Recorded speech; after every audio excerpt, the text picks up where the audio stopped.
If you are hoping for a quick end to the government shutdown, you might want to avert your eyes and ears. Lawmakers now say the shutdown will last at least a week and maybe longer as Democrats and Republicans dig in on a fight over government funding and healthcare policy. That's according to new reporting from Alexander Bolton, senior staff writer here at The Hill, and he joins us now. Alex, so we saw this informal meeting on the Senate floor yesterday, bipartisan group. They had some positive things to say after. Maybe a deal could be reached to end the shutdown in exchange for an agreement on the mechanics of talks on those ACA subsidies. But then I read your article and it makes it feel like there's no end in sight. What is your assessment of where we're at right now?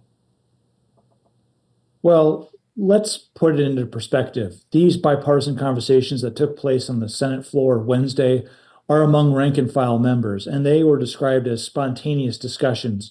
Senators are there on the floor, voting on these proposals to fund the government that they know are going to fail. So naturally, they want to try to do something, and they start, pitching back. They start pitching ideas back and forth on the floor. But those aren't the folks who are going to be resolving this impasse. It's going to be resolved by President Trump and the Democratic leadership with some input from the Republican leadership. But the Republicans are taking their cues from Trump. And at the top level where this needs to be figured out, there just aren't real negotiations. There was a meeting at the White House earlier this week. It went nowhere. And then, President Trump posted a video on social media mocking Chuck Schumer and Hakeem Jeffries. You probably saw that.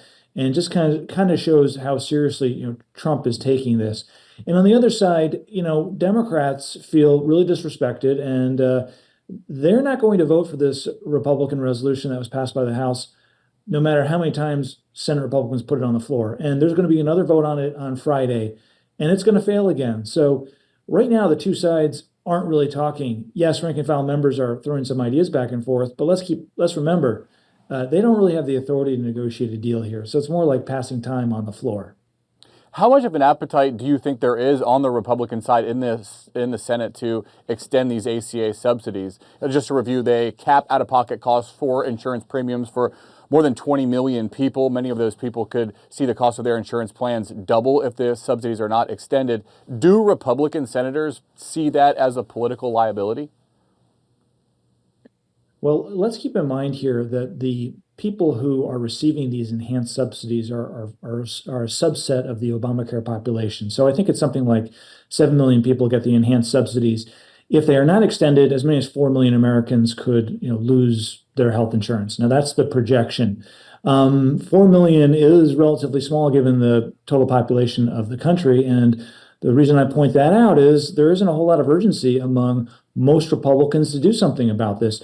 There are a few Republicans who do want to tackle it, like Susan Collins of Maine, Josh Hawley of Missouri, Tommy Tuberville of Alabama, Lisa Murkowski of Alaska. But speaking to a senior Republican aide yesterday, it's only a handful of Republican members in the Senate who want to deal with this. Now, in the House, there's a group of Republicans who want to extend these subsidies, but again, it is a subset of the larger Republican conference. So basically what we're talking about here is something that's a minority issue in the GOP conference. And the vast majority of Republicans do not support these subsidies. And that was made clear both by Senate Majority Leader John Thune and by Speaker Mike Johnson.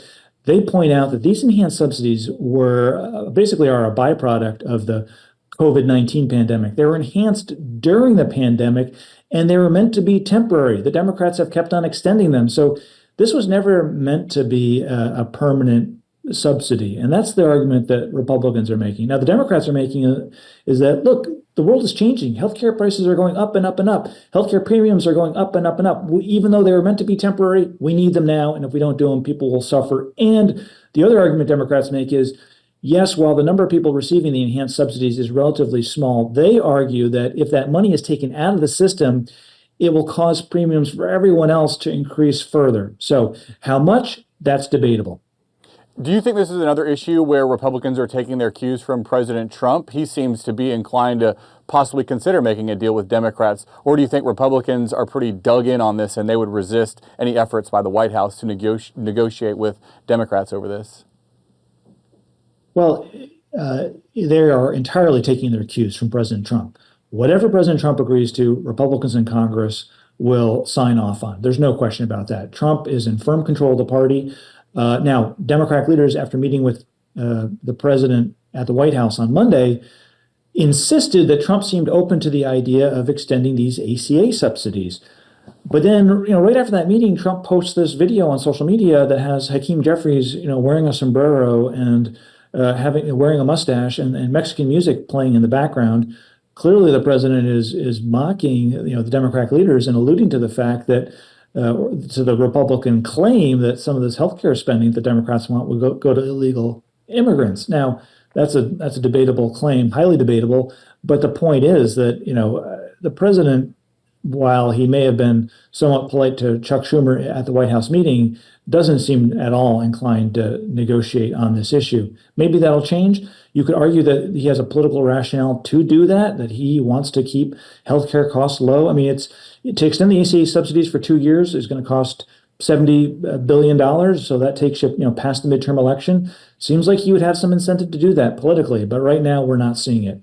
We've seen 3 Democratic senators, or at least senators from the Democratic caucus, cross the aisle and vote with Republicans on that short-term funding plan. Republicans have painted them as the moderate Democrats who are kind of coming to their senses and stepping back from the ledge. Do you think pressure will mount for more Democrats to join their ranks as the shutdown continues? I don't think so. Not on this measure that's currently pending, which is the House Republican bill. Let's keep in mind, this thing has come to the floor 3 times already. The House Republicans here are funding the government through November 21st. Democrats have voted against this 3 times already. So it becomes very difficult now to change that vote without getting a significant concession from Trump. As I said, Trump doesn't appear at all inclined to provide any concession. There were 2 Democrats that flipped their votes, Catherine Cortez Masto of Nevada, Angus King, the independent who caucuses with Democrats. They had voted against the House resolution on September 19th. Then they voted for it, on the day right before the shutdown. But I think those are the only defections you're going to see. I do not anticipate any more defections on this bill, at least not within the next 5 days. Beyond that, it gets a little bit harder to predict. But again, once people are locked into their positions, having voted against this thing 3 times, there needs to be another proposal on the floor. So that means the House is going to have to pass something new, or Thune, the Senate Majority Leader, is going to have to put a new proposal that can get bipartisan support on the floor.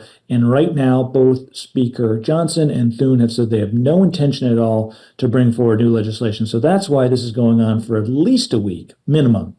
And then beyond that, it's anyone's guess. But given how hardened the positions are, I could see this going on for a couple of weeks. It all depends on Trump, really. Trump needs to offer an olive branch to the Democrats, and he has not done that at all this year. So, but the president always surprises us. So who knows? We'll see what happens. Well, we have the president today meeting with OMB Director Russ Vought. He says they're going to discuss which Democrat agencies they can cut during the shutdown. Do you think that brings Democrats to the table, or will that cause the opposite effect and cause them to dig in more and force their issue? The analogy that springs to my head, and maybe it's not the most appropriate one, but I think it does kind of capture the psychology here. In one of the things that leaders discover in war is that when you bomb civilian populations to try to get the other side of the negotiating table, it usually has the effect of strengthening the resolve of your opposition. And I think that's kind of the psychology of what's going on here. Certainly, these threats of mass firings, the plan to claw back the $18 billion in infrastructure money from New York, those are certainly very painful for Democrats, no question about it. But I think what it has is the opposite of the intended effect. It strengthens the resolve of the Democrats because because of how they view it as kind of as out of bounds tactics, as something that is that shows that that President Trump is so extreme that they really can't capitulate. So I don't think that while these certainly these retaliatory measures by the president are painful, based on my conversations with Democrats on Capitol Hill, it is only going to strengthen their resolve, and it is a psychological concept that we see in other contexts. We're also starting to get some polling on how voters are reacting to this shutdown. A Washington Post poll out today says 47% blame Trump and the Republicans compared to just 30% who blame the Democrats. Do you think public opinion can impact these shutdown negotiations? I think it will eventually, but we're not there yet. And I think it's going to take a while for the impact of this shutdown, to filter, through to the broader populace. Now, in Washington, we are very attuned to the shutdown because there's so many federal workers here. And the same is true in, Virginia and Maryland. But let's take, Virginia, for example. There are 145,000 federal workers in Virginia, and there are maybe an additional, 200,000 federal contractors in Virginia. You have Mark Warner, the Democrat, who is up for re-election next year. And yet he is as firm as any Democrat in his resolve to hold the line against President Trump. So I think what that shows is that if public opinion is going to move these guys, we are a ways away from that happening. Now, could we get there at some point? Possibly, but a lot of it depends on how the effects of the shutdown are going to be felt. Will there be an impact on the economy that will move the president? Will federal workers who tend to be Democratic constituents, will they really raise heck with their representatives in Washington? I don't know, but I do know this.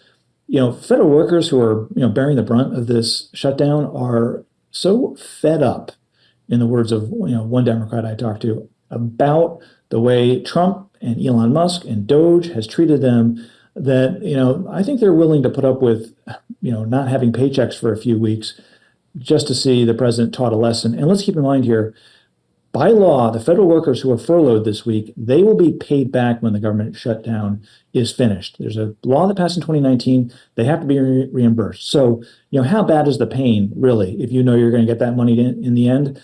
I think this could go on for quite a while unless cooler heads prevail. And given how this year has played out in Washington, I don't anticipate cooler heads prevailing anytime soon.